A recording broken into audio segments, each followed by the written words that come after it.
Welcome to Gomathi's kitchen. நம்ம இன்றைக்கி பார்க்க போகிறது ரொம்பவும் ஒரு ஹெல்தியான டிஃபன் ரெசிபி. இதுக்கு பார்த்திங்கன்னா நீங்கள் எந்த ஒரு சைட் டிஷ்ஷுமே தேவைப்படாது. நல்ல ஒரு சாஃப்டான இந்த சப்பாத்திக்கு வெங்காய தயிர் பச்சடி இல்லாட்டி காரா பூந்தி தயிர் பச்சடியோட வச்சு சாப்பிட்டா ரொம்பவே நல்லாயிருக்கும். இதே மாதிரி நிறைய வகையான சப்பாத்தி வெரைட்டிஸ் நம்ம சேனலில் இருக்குது. லிங்க் டிஸ்கிரிப்ஷன் பாக்ஸில் இருக்குது. விருப்பப்பட்டால் செக் பண்ணிக்கோங்க. கோமதிஸ் கிச்சனை சப்ஸ்கிரைப் பண்ணாதவங்க சப்ஸ்கிரைப் பட்டனை ப்ரெஸ் பண்ணிக்கோங்க. உடனுக்குடனே அப்டேட் வேணும் அப்படின்னா பக்கத்தில் இருக்க பெல் பட்டனில் ஆல்ங்கிற ஆப்ஷனை மறக்காமல் ப்ரெஸ் பண்ணி வச்சுக்கோங்க. இப்போ இந்த சப்பாத்தி செய்கிறதுக்குன்னு பார்த்தீங்கன்னா நான் காய்கறிகளில் இட்லி தட்டில் வச்சு ஆவியில் வேக வச்சுருக்கிறேன். அதாவது ஒரு உருளைக்கிழங்கு, ஒரு கேரட்டு, 1/4 கப் அளவுள்ள ஃப்ரோசன் பச்சை பட்டாணி எடுத்து நல்லா இந்த அளவுக்கு மசிகிற அளவுக்கு வேக வச்சுக்கோங்க.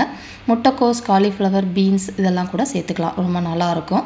பட் ஆவியில் மட்டும் வேக வச்சுக்கோங்க. குக்கரில் தண்ணி ஊற்றி வேக வைக்க வேண்டாம், சத்துக்கள் அதில் போயிடும். இப்போ இதை மாதிரி ஒரு ஸ்மாஷரு அப்படி இல்லைன்னா கையில் வச்சு நல்லா மசிச்சு விட்டுருங்க. இந்த அளவுக்கு நல்லா மசித்ததுக்கப்புறமா மசாலாக்கள் போட்டு நம்ம வதக்க ஆரம்பிக்கணும். அதுக்கு ஒரு இருப்பு சட்டியில் பார்த்திங்கன்னா ஒரே ஒரு டீஸ்பூன் அளவுக்கு எண்ணெய் சேர்த்துக்கோங்க. எண்ணெய் நல்லா சூடானதுக்கப்புறமா 1/4 கப் அளவுள்ள பொடியாக நறுக்கின வெங்காயத்தை போட்டுட்டு இதில் நல்ல ஒரு கண்ணாடி பதம் வர அளவுக்கு வதக்கிக்கணும். இந்த அளவு வதங்கிட்டு இருக்கப்பே வெங்காயத்துக்கு தேவையான ஒரு 1/8 டீஸ்பூன் கல் உப்பு போட்டு வதக்கிக்கிட்டு இருக்கேன். 1/4 டீஸ்பூன் இஞ்சி பூண்டு விழுது சேர்த்து அதோட பச்சை வாசனை போகிற அளவுக்கு நல்லா வதக்கி விட்டுருங்க. இந்த அளவுக்கு வதங்கினதுக்கு அப்புறமா கொஞ்சமாக மஞ்சத்தூள் சேர்த்துக்கலாம். 1/8 டீஸ்பூன் அளவுக்கு சீரகப்பொடி, 1/8 டீஸ்பூன் அளவுக்கு மிளகாய் பொடி, 1/8 டீஸ்பூன் அளவுக்கு கரம் மசாலா பொடி போட்டு மிதமான தீயிலே அதோட பச்சை வாசனை போகிற அளவுக்கு கறியிடாமல் வதக்கிக்கோங்க. இப்போ ஒரு 1/4 டீஸ்பூன் அளவுக்கு மிளகு பொடி சேர்த்துக்கலாம். மிளகாய் பொடி நீங்கள் காரத்துக்கு ஏற்ற மாதிரி சேர்த்துக்கோங்க. எல்லாம் நல்லா வதங்கினதுக்கு அப்புறமா இப்போ மசிச்சு வச்சுருக்கிற காய்கறிகளையும் இதில் போட்டுட்டு தீயை ஃபுல்லாக குறைச்சிட்டு இந்த மாதிரி ஒன்று சேர்ந்து கலக்கிற அளவுக்கு வதக்கி விட்டுருங்க. தண்ணி எதுவுமே நீங்கள் சேர்க்கக்கூடாது, இந்த அளவுக்கு இருக்கணும். இப்போ இதை ஒரு பாத்திரத்துக்கு மாற்றிட்டு பொடியாக நறுக்கின கொத்தமல்லி இலைகள் போட்டு நல்லா கலந்து விட்டுடலாம்.